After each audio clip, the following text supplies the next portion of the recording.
All right, so to prepare for the Unit 1 test, it's really a review of this science process and most of what scientists usually focus on in the process of looking at the scientific method. So the first question in the study guide asks you to review the process of the scientific method. So there's always the very first thing we always do in science is we make observations.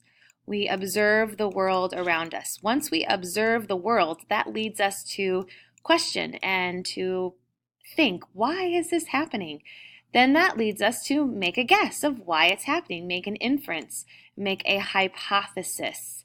Once we make that guess based off of our observations, that can lead us to designing an experiment to test our guess, to see if our guess is something that is correct or not. And so we design a procedure, we carry out the experiment, and then we collect data. And we collect two types of data, either quantitative or qualitative.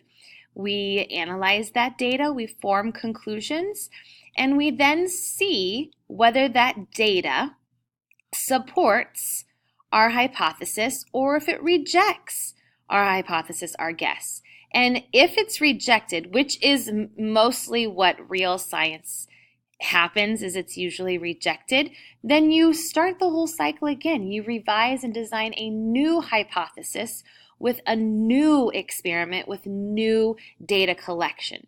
That's usually what happens in science is most hypotheses are not supported and they have to go back to the thinking cap and thinking wheel again, designing a new hypothesis with a new experiment.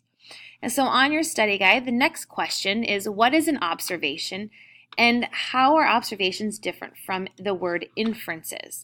So if we were to look at a picture of just kind of seeing what's happening in the picture shown, we could see what's an observation statement because we observe it, we see it directly, versus an inference. So if I say there is a stop sign, you see in the picture there is a stop sign. However, the next statement that says the dog is barking, you are not seeing it. There's no words that say bark, bark, but you can see that there is significant symbol showing that his tail is wagging, and maybe he is barking, but we're making an inference or a guess that he is. There is a flat tire. That is an observation. You can see on the truck that there is a flat tire. If you put that it is sunny outside, you don't see the sun. It's not in color. So this is a guess. This is an inference. So that's the difference between an observation, is we directly see it versus a guess of assuming what there is. And then the next question says, what is the relationship between an inference and a hypothesis? Well, a hypothesis is then a guess, basically a scientific guess. So these on this picture are just guesses of what we see. But an inference is a hypothesis, an educated science guess. So you could have inferences in life where you infer things all the time. But a hypothesis is a science inference based off of observations and leading you to make educational guesses about science topics and science concepts. And then define the two types of data. And when I talked about in our data collection, what are the two types of data? We have the data that's called quantitative data, and quantitative data are the data that we have that deals with the numbers. Think of quantity. So when we're measuring in our experiment, we measure length or height or weight or volume or temperature or speed. Those are numbers, and so that's quantitative data. The other type of data is called qualitative data. So qualitative data is usually just words describing what you see and pictures. So drawing pictures of what you see. So there is no data tables, there is no numbers, there is just words and pictures. We usually use quantitative data when we are trying to form a graphical representation or a graph. We make a graph for our quantitative data. All right, the next question says compare and contrast independent and dependent variables. So when I was talking about in the scientific method that if we want a experiment to collect data to see if our inferences are supported or not, we want as much of the experiment to be controlled as possible. So the experiment should be controlled, meaning we're only testing or changing one thing in the experiment. So an independent variable in an experiment is what we test, change, or manipulate on purpose. So if we were going to, let's say, look at this experiment, we have plants in night and plants in the daytime. What the independent variable would be is we are changing light. We are putting light or not light on the plant. That would be the independent variable. The dependent variable is going to be a response. What happens after we change something? So the dependent variable in this plant experiment would be plant growth. There's an action. So I always want you to think of a dependent variable as an action. So the plant growth would be the dependent variable, what we're looking at. Now there's a third variable, which is control variables. And like I said, in a controlled experiment or good experiment, we only want to change one thing. So we want to keep everything else controlled. So in here would be the same soil, the same type of pot, the same environment, the same type of seeds, the same amount of water. All of those would be types of controlled variables so that we can keep everything else the same. All right, and so that leads us to the next question, which is how can a hypothesis become a theory? So in order for a hypothesis to become a theory, a lot of things have to take place. First, it must be well tested over and over again for many years and with many different scientists around the world trying to do the same thing. And it must be big ideas. It can't be very specific. And so in order for a hypothesis to become a theory, that has to happen. And then over time, if it has not yet been disproved, it can move into the theory category.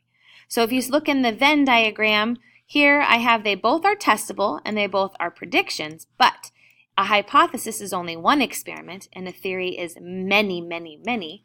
A hypothesis is very specific and a theory is a big, broad idea. And with a hypothesis, you can disprove it with one experiment, and a theory has not yet been disproved. Okay, so now going into Objective 2 in our study guide, talking about scientific community and society. So in order for scientists to be as great as they are, they have a variety of attitudes that help them lead to discoveries. And so one of the attitudes is curiosity, being curious about the world around you and kind of wondering and pondering why those things are happening.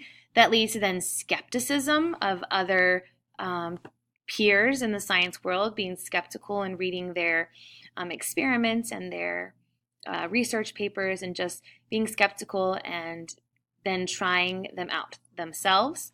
There's open-mindedness and creativity to be able to think outside of the box and innovate ideas and to make new discoveries. You'd have to have those types of attitudes.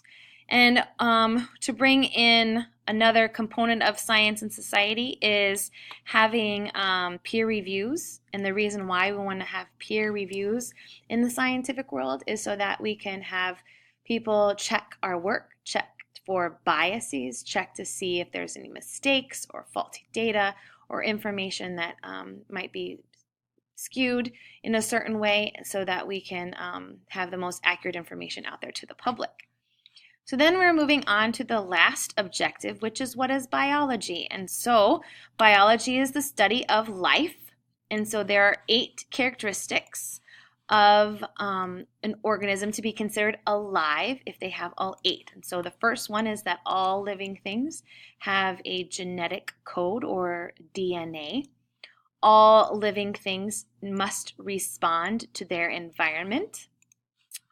All living things must reproduce on their own, and this is one reason why viruses are not considered alive, because they cannot reproduce by themselves. They need a host in order to make new viruses. All living things must use and obtain energy. All living things must grow and develop over time. All living things are made of cells, one cell or many cells. All Organisms as a group can change over time, so a whole population can change over time. And all living things must maintain a stable internal environment. So that leads into the word homeostasis. Homeo means the same.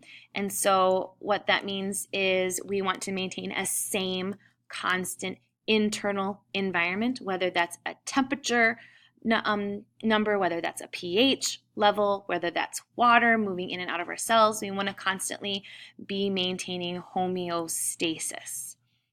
All right, so the next thing would just to be looking at your root words.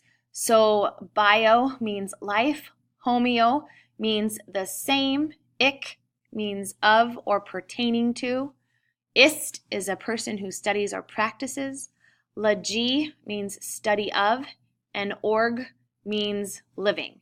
So hopefully this review helps and helps prepare you for the Unit 1 Scientific Method test.